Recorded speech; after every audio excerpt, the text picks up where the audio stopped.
Welcome back दोस्तों आज की वीडियो में हम बात करने वाले हैं कि हमारी जो पावर सप्लाईज हैं उनके अंदर ये जो फ्यूज़ लगा होता है।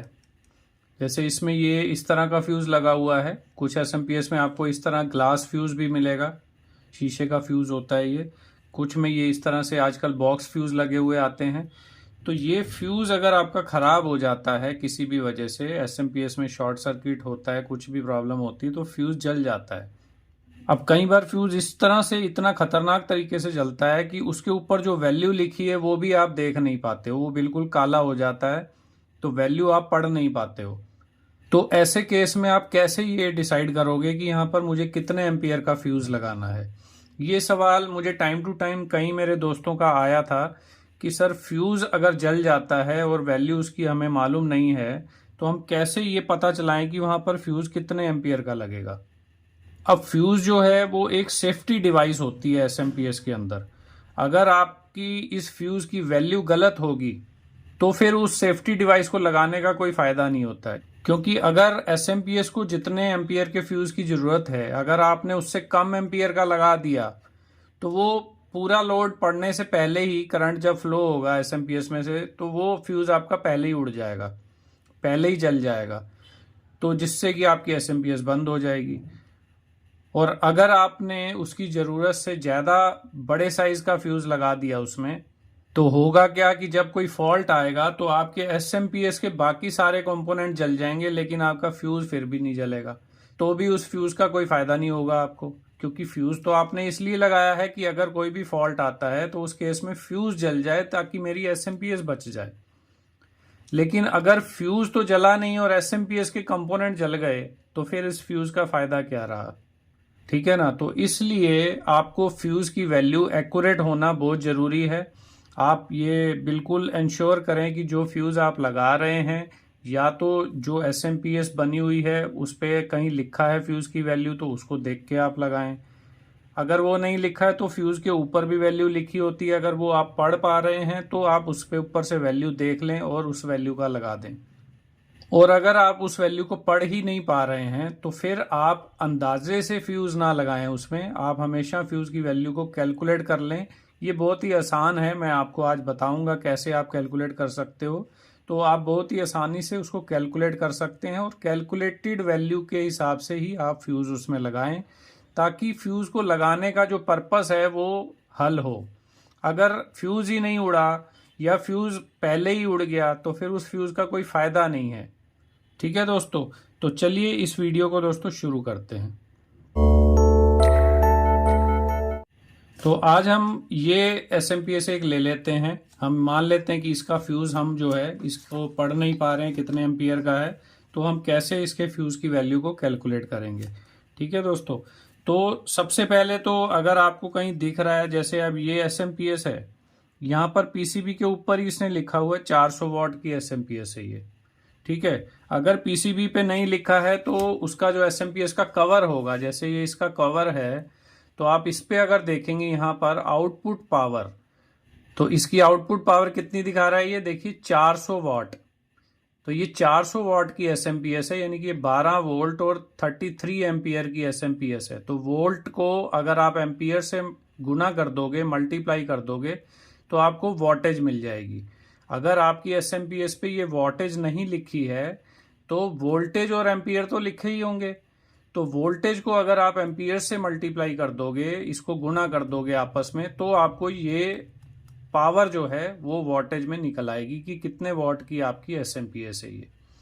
ठीक है दोस्तों, तो हमें ये पता चल गया ये हमारी आउटपुट जो है इसकी 400 वॉट की है। ये एसएमपीएस हमारी कितनी है? 400 वॉट की। वही इसकी पीसीबी पे भी लिखा है कि ये 400 वॉट की एसएमपीएस है। ठीक है, अब जो एसएमपीएस है हमारी, जैसे ये हमारी एसएमपीएस हो गई, ये एसएमपीएस हो गई हमारी। ठीक है, इसमें अब क्या हो रहा है कि हम एक तरफ से इसको इनपुट दे रहे हैं और दूसरी तरफ से हम आउटपुट ले रहे हैं इसमें से। अब आउटपुट की जो पावर है वो हमें पता है कि ये कितनी है, 400 वाट की। अगर आपको 400 वाट नहीं पता है तो जैसे मैंने अभी आपको बताया, अगर आपकी एसएमपीएस पे कुछ भी लिखा होगा कि ये 12 वोल्ट की है, 10 एम्पियर की है, ये तो लिखा ही होता है एसएमपीएस पे कि ये 12 वोल्ट, 10 एम्पियर, 5 एम्पियर, जितने भी एम्पियर की है वो, तो जो भी उसका वोल्टेज और करंट है, इन दोनों को जब आप आपस में गुणा कर दोगे, मल्टीप्लाई कर दोगे, तो उसका आंसर वॉट में निकल आता है। यानी कि ये अगर 12 वोल्ट और 10 एम्पियर की एसएमपीएस है आपकी, तो इसकी वॉटेज कितनी हो गई? 120 वॉट। तो इस तरह से आप वॉटेज कैलकुलेट कर सकते हो। ठीक है, तो अभी हमारे केस में क्या है, हमारी एसएमपीएस की आउटपुट क्या है? 400 वाट है। इसको अभी हम काट देते हैं। ये 400 वाट की हमारी एसएमपीएस है। अब हमें इसमें फाइंड आउट ये करना है कि अगर इसकी आउटपुट 400 वाट है तो इसकी इनपुट कितनी होगी। अब इनपुट और आउटपुट की जो वोल्टेज होती है वो सेम नहीं होती है। इनपुट की वोल्टेज हमेशा ज़्यादा होगी आपकी एसएमपीएस की, और आउटपुट की कम होती है। वो क्यों होती है? क्योंकि आपकी ये जो एसएमपीएस है, इसकी एफिशिएंसी जो है एसएमपीएस की, वो 70 से 90% के बीच में होती है। अब एफिशिएंसी का मतलब ये है कि अगर आपने इनपुट साइड पे 100 वाट की पावर दे रहे हो इसको, तो उस 100 वाट को लेकर ये एसएमपीएस आपको आउटपुट में कितनी पावर दे पा रही है। अगर आपने यहाँ 100 वाट दिया और ये एसएमपीएस आपको आउटपुट में दे रही है 90 वाट, तो इसका मतलब क्या हो गया? इसकी एफिशिएंसी हो गई 90%। अगर आपने 100 वाट दिया और इसने आउटपुट में आपको दिया 80 वाट, तो इसकी एफिशिएंसी कितनी हो गई? 80 वाट। एफिशिएंसी का मतलब है कि वो कितनी आउटपुट, इनपुट जो ले रही है उसमें से कितनी दे पा रही है आपको। अगर ये 100 लेके 80 दे रही है यहाँ पर, इसका मतलब ये हुआ कि 20% जो पावर है वो एसएमपीएस का जो इंटरनल अपना जो सर्किट है उसने कंज्यूम कर लिया है। वो 20% पावर एसएमपीएस ने खुद कंज्यूम कर ली है, और बाकी की 80 आपको दे रहा है आउटपुट पे। तो ये हो गई एफिशिएंसी। ठीक है, तो नॉर्मल जो एसएमपीएस होती हैं आमतौर पे, उनकी एफिशिएंसी जो है 70% से लेके और 90% तक होती है। और जो कुछ बहुत ही अच्छी किस्म की एसएमपीएस होती हैं ब्रांडेड टाइप की, तो वो 95% तक भी आपको एफिशिएंसी दे सकती हैं। ठीक है, तो अब अगर ये 70 to 90% की रेंज रहती है, तो हम इसका मिडल पॉइंट अगर कंसिडर कर लें तो वो क्या होगा? 80%। तो हम मान लेते हैं कि ये एसएमपीएस की हमारी एफिशिएंसी है 80%। ठीक है, तो अगर हम ये 80% मान रहे हैं, तो इसका मतलब ये है कि ये जो 400 वाट की आउटपुट हमें यहाँ दे रहा है, ये 80% है जो भी इनपुट से आ रहा है उसका। तो अब इनपुट पे ये कितनी पावर कंज्यूम कर रहा है उसको हम आसानी से निकाल सकते हैं। कैसे? ये जो इनपुट की पावर है, ये पावर इनपुट, ये किसके बराबर है? ये बराबर होती है पावर जो आउटपुट पे मिल रही है आपको, डिवाइडेड बाय जो एफिशिएंसी है आपकी एसएमपीएस की। तो एफिशिएंसी को हमने कितना मान लिया? 80%। तो इसको हम डिवाइड कर देंगे किससे? 0.80 से। 80% एफिशिएंसी है, तो हम जो भी आउटपुट पे पावर आ रही है उसको डिवाइड करेंगे 0.80 से, तो हमें इनपुट की पावर मिल जाएगी कि कितनी इनपुट पावर हमारी एसएमपीएस ले रही है। ठीक है, तो इसको अगर हम इसमें वैल्यूज डालें तो पावर आउट, ये आउटपुट पावर हमारी कितनी है? 400 वाट। तो यहां पर हम लिखेंगे 400 को हम डिवाइड कर देंगे 0.80 से। तो इसका आंसर क्या मिलेगा हमें? ये कैलकुलेटर हमने ले लिया, तो इसमें हमने 400 और इसको हमने डिवाइड कर दिया 0.80 से। ठीक है, तो इसका आंसर क्या आ गया? 500। तो इसका मतलब हो गया कि ये 500 वाट जो है, ये क्या है? ये इसकी इनपुट पावर है। इनपुट यानी कि यहां से ये 500 वाट की पावर ले रही है, 20% ये बीच में से खुद खा जा रही है, और 400 वाट हमें आउटपुट पे दे रही है। 500 इसने लिया, 100 वाट इसने खा लिया, 400 हमें आउटपुट पे दे दिया। तो इसका मतलब हो गया ये 80% की एफिशिएंसी है इसकी। ठीक है दोस्तों, अब हमारे पास इनपुट की पावर की वैल्यू आ गई 500 वाट। तो इनपुट पावर हमें पता है अब 500 वाट है, और वोल्टेज कितनी है इनपुट पे, वोल्टेज जो है इनपुट पे वो कितनी हम दे रहे हैं 220 वोल्ट। एसी पे आप 220 वोल्ट दे रहे हो ना इसको, तो इनपुट आपकी 220 वोल्ट हो गई वोल्टेज, और पावर आपकी 500 वाट है। तो हमारे पास पावर की वैल्यू भी है, वोल्टेज की वैल्यू भी है। तो अब हमें निकालना क्या है, फ्यूज की रेटिंग किस में होती है, करंट में, एम्पियर्स में। तो एम्पियर्स में है तो हमें करंट की वैल्यू चाहिए यहाँ पर। तो करंट की वैल्यू निकालने का फॉर्मूला क्या होता है यहाँ पर, तो पीक करंट जो होगा इनपुट साइड का वो क्या हो जाएगा, उसका फॉर्मूला होता है पावर डिवाइडेड बाय वोल्टेज। जितनी भी आपकी पावर है इनपुट की, जैसे हमारे केस में कितनी है 500, और उसको डिवाइड कर देना है वोल्टेज से। तो वोल्टेज कितनी है हमारी 220 वोल्ट। तो ये 220 से हम इसको भाग कर देंगे। तो जब इसको हम भाग करेंगे तो आंसर क्या आएगा, देखिए ये 500 इसमें पहले से ही है, तो 500 डिवाइडेड बाय 220, तो इसका आंसर क्या आ गया, देखिए 2.27। तो यहाँ वैल्यू आ गई हमारी 2.27, ये क्या है एम्पियर।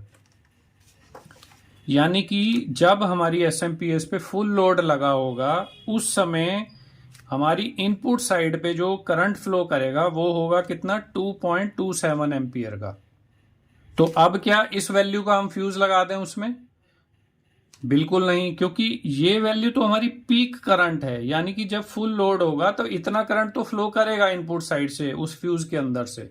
तो अगर आपने फ्यूज ही इसी वैल्यू का लगा दिया तो जैसे ही फुल लोड पे एसएमपीएस आएगी और ये करंट फ्लो करेगा तो ये फ्यूज जल जाएगा आपका, क्योंकि जितने करंट का वो फ्यूज है उतना करंट अगर आप उसमें फ्लो करा देते हैं तो वो फ्यूज की जो इंटरनल जो वायर होती है वो हीट अप हो जाती है और फिर मेल्ट होके टूट जाती है। तो उसी को हम फ्यूज का जलना बोलते हैं। तो ये वैल्यू तो हमें ये आ गई कि मैक्सिमम करंट यहां से कितना पास होने वाला है। तो अब फ्यूज की वैल्यू हमें क्या लगानी है, तो उसका एक स्टैंडर्ड रूल दोस्तों ये होता है कि जो भी आपका ये मैक्सिमम करंट की वैल्यू निकली है इसमें 25% एक्स्ट्रा जोड़ के वो वैल्यू का आपको फ्यूज इसमें लगा देना है।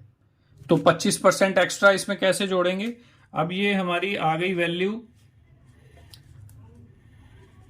आई पीक हमारी क्या हो गई 2.27 एम्पियर की ये वैल्यू हमने निकाल ली।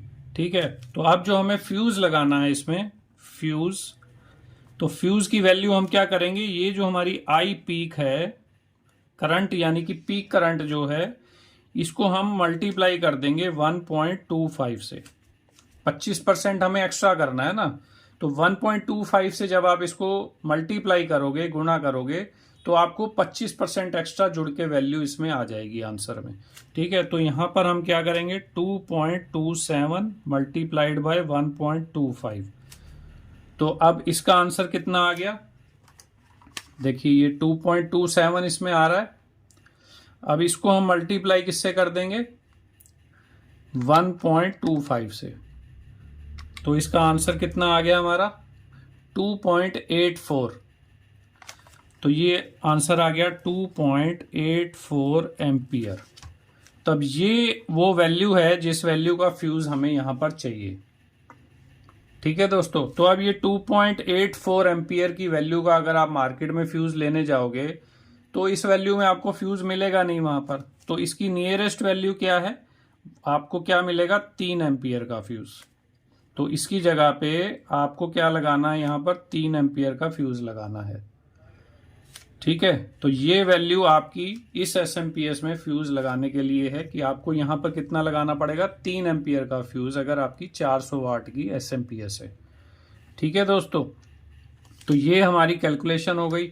अब अगर हम इस एसएमपीएस में देखें कि यहां पर कितना फ्यूज दिखा रहा है इसका, मैं आपको जूम करके दिखाता हूं थोड़ा। देखिए यहां अगर आप देख पा रहे हैं तो इसमें फ्यूज लगा हुआ है 3.15 एम्पियर का।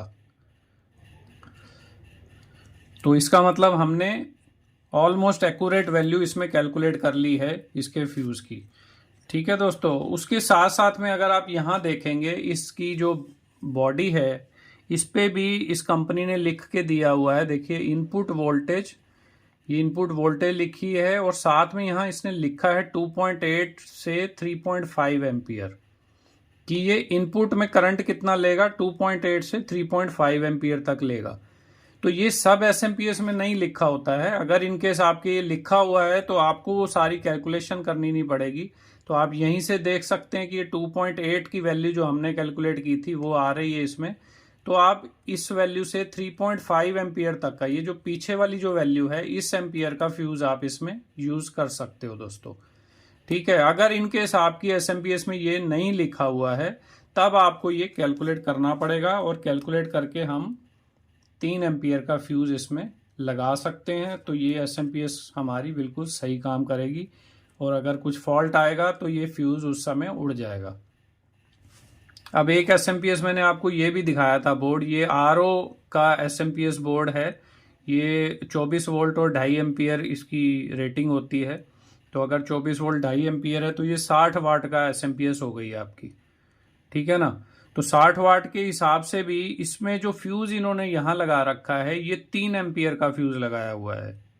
तो 60 वाट की एसएमपीएस के हिसाब से 3 एम्पियर का फ्यूज ये बहुत ही ज्यादा है दोस्तों। तो इस केस में होगा क्या कि जब भी कभी यहाँ कुछ फॉल्ट आएगा तो ये एसएमपीएस के पार्ट्स जल जाएंगे, फ्यूज हो सकता है उड़े ही ना, या फ्यूज सबसे लास्ट में उड़ेगा जब बिल्कुल ही शॉर्ट सर्किट हो जाएगा पूरे एसएमपीएस में। तो ये फ्यूज की वैल्यू भी गलत है। अब आपको समझ में आ गया कैसे इसको कैलकुलेट करना है। तो आपको एक होमवर्क मैं दे रहा हूं कि ये वाली जो एसएमपीएस है 24 वोल्ट 2.5 एम्पियर की, इसमें यहां पर कितने एम्पियर का फ्यूज लगना चाहिए ये आप मुझे कमेंट करके बताइए, ताकि मुझे समझ में आए कि हाँ आपको समझ में आया कि नहीं आया कि कितने एम्पियर का फ्यूज इसमें लगेगा, कैसे कैलकुलेट करना है। ठीक है दोस्तों, तो ये आप मुझे कैलकुलेट करके बताना। और कभी भी आपके पास कोई एसएमपीएस आती है तो उसमें जो भी फ्यूज लगा हुआ है आप उसको ये ना माने कि ये फ्यूज सही है। ये जरूरी नहीं है कि जो फ्यूज उसमें लगा है वो जल गया तो सेम रेटिंग का आप डाल दें, क्योंकि ये हो सकता है मान लीजिए इसमें 3 एम्पियर का फ्यूज लगा है, ये किसी दूसरे मैकेनिक के पास गया, फ्यूज उड़ा हुआ था, उसके पास 5 एम्पियर का पड़ा था, उसने 5 एम्पियर का लगा दिया, लेकिन एसएमपीएस उससे ठीक नहीं हुई। तो उसके बाद ये एसएमपीएस आपके पास आई है रिपेयर के लिए। अब आप ये सोचोगे कि इसमें 5 एम्पियर का ही लगता है तो वो गलत हो जाएगा। आपको ये देखना जरूरी है कि ये जो फ्यूज यहाँ पर लगा हुआ है वो पहले किसी ने चेंज तो नहीं किया हुआ है। अगर किसी ने चेंज किया है तो उस केस में सबसे सही तरीका यही है कि आप इसको एक बार कैलकुलेट कर लें। इसमें कोई ज़्यादा टाइम नहीं लगता है, मुश्किल से 5 मिनट का भी ये काम नहीं है। तो आप कैलकुलेट कर लें कितने एम्पियर का फ्यूज लगेगा। भले ही वो फ्यूज ठीक है, लेकिन अगर वो आपकी कैलकुलेशन के हिसाब से गलत वैल्यू दिख रही है तो आप उस फ्यूज को निकाल दें और उसमें जो राइट वैल्यू आपने कैलकुलेट की है उस वैल्यू का फ्यूज वहां पर लगाएं दोस्तों। नहीं तो क्या होगा कि आप रिपेयर करके दे देंगे, आपकी एसएमपीएस चल जाएगी, लेकिन वहां कस्टमर के एंड पे कुछ भी दिक्कत हुई तो एसएमपीएस खराब हो जाएगी और फ्यूज नहीं उड़ेगा। और 2-4 दिन में ही अगर ये काम हो गया तो कस्टमर वापस आपके पास आ जाएगा कि मैंने अभी ठीक करवाई थी और ये फिर से खराब हो गई है, आप करके दो। और आपको करनी भी पड़ेगी अगर आपको गुडविल बनानी है तो अगर आप फ्यूज को सही कर देंगे तो उस केस में आपको काफी फायदा होगा। आपकी एसएमपीएस की कंपोनेंट कम से कम खराब होंगे, फ्यूज पहले उड़ जाएगा। ठीक है दोस्तों, तो ये हमारी आज की वीडियो थी। उम्मीद करता हूं कि आपको पसंद आई होगी। इससे रिलेटेड आपका कोई भी सवाल हो तो दोस्तों आप नीचे कमेंट में लिख दें। वीडियो आपको अच्छी लगी है तो इसको जरूर लाइक करिएगा और चैनल अगर आपने सब्सक्राइब नहीं किया है तो चैनल भी सब्सक्राइब कर लीजिएगा। मैं आपको अगली वीडियो में जल्दी ही मिलता हूं, तब तक के लिए नमस्कार दोस्तों।